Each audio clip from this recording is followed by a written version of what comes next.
இப்போ எடப்பாடி சுற்றுப்பயணம் போயிட்டு இருக்காரு இல்லையா? மக்களை காப்போம், தமிழகத்தை மீட்போம். நல்ல வாசகம் தான். நல்ல காயின் பண்ணி பண்ணியிருக்கிறாங்க. வாழ்த்து தான். வாழ்த்துக்கள் சொல்லலாம். அந்த லட்சணைய, அந்த வாசகத்த அறிமுகப்படுத்துறதுக்காக தலைமை கழகத்தில ஒரு கூட்டம், ஒரு பத்திரிகையாளர் சந்திப்பு. அதில அவர் சொல்றார், "ஆமா, வழக்கம் போல முதலமைச்சர் வேட்பாளர டெல்லி தானே முடிவு செய்யும்." அப்படின்னு போற போக்குல சொல்றாரு. எந்த காலத்தில சார் அப்படி நடந்துச்சு? எந்த காலத்துல? எம்ஜிஆர் காலத்துலயா? ஜெயலலிதா காலத்துலயா? ஓபிஎஸ் கொஞ்ச நாள் இருந்தாரே அவர் அப்பயா? இல்ல உங்க காலத்துலயா?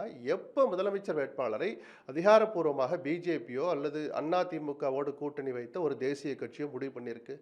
மிக நிச்சயமா இல்ல. திரைக்கு பின்னால எடப்பாடிய கன்டின்யூ பண்ண வைக்கிறதுக்கு அவருக்கு உதவிகள் செஞ்சதுங்கிறது வேற.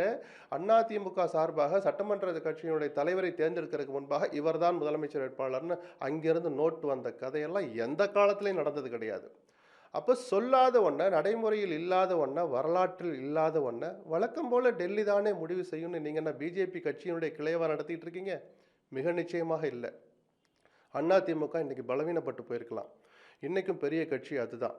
அதனால தான் ஆளுமை செலுத்த நினைக்கிற அமித்ஷா கூட, எங்கெல்லாம் வாய்ப்பு கிடைக்குதோ அங்கெல்லாம் தன்னுடைய ஆளுமையை செலுத்த நினைக்கிற அமித்ஷா கூட, தமிழ்நாட்டில் என்டிஏவுக்கு தலைமை அதிமுக தான், இங்கே தலைவர் எடப்பாடி தான் அப்படிங்கிற வார்த்தையை சொல்றார். முதலமைச்சர் அவர்தாங்கிறத சொல்லவே இல்ல.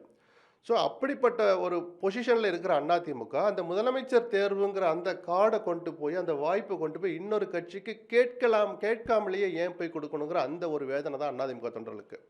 2வது வார்த்தை, இவர் தன்னைத்தானே ஏமாத்திக்கிறதா நினைச்சுக்கிட்டு அதிமுக தொண்டர்களையும் தவறாக வழிநடத்தி, தமிழ்நாட்டு மக்களுக்கு ஒரு பொய்யான செய்தி என்ன சொல்றாருன்னா, நான் தான் முதலமைச்சர் வேட்பாளர் என்று அமித்ஷாவே சொல்லிவிட்டார் அப்படிங்கிறார். இது 2வது பொய்.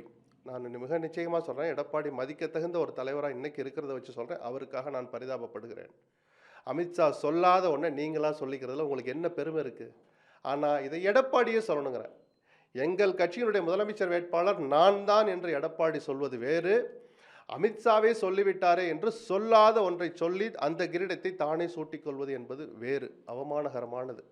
இந்த சூழலை முதல்ல எடப்பாடி புரிஞ்சுக்கிட்டாதான் இந்த நல்ல கோஷத்தோடு தமிழ்நாட்டை சுற்றி வர ஆரம்பித்திருக்கிற எடப்பாடிக்கு முதல் கட்டமாக அதிமுக தொண்டர்கள்ட்ட இருந்தே ஒரு உற்சாகமான வரவேற்பு இன்னும் போற ஊர்ல எல்லாம் கிடைக்கும்.